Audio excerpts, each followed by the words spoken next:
Reverse dips entre deux supports.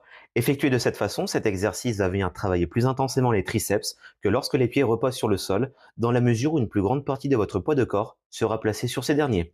Il est à noter que les deltoïdes, notamment leurs faisceaux antérieurs et les pectoraux, seront également sollicités, mais de manière moins importante.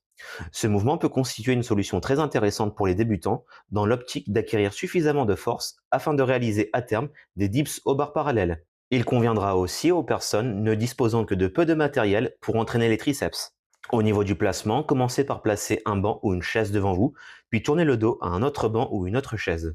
Positionnez ensuite vos mains sur le rebord en pronation, c'est-à-dire avec les pouces dirigés l'un vers l'autre, en veillant à ce qu'elles restent proches de votre corps. Enfin, posez les pieds sur le support placé devant vous en tendant les jambes. Conservez la tête dans l'axe de la colonne vertébrale, la sangle abdominale contractée et le regard porté vers l'avant, voire légèrement vers le plafond, lorsque vous pousserez avec les triceps. En termes d'exécution technique, l'exercice consiste à fléchir les coudes pour descendre vers le bas jusqu'à ce que vos bras atteignent la parallèle au sol au maximum.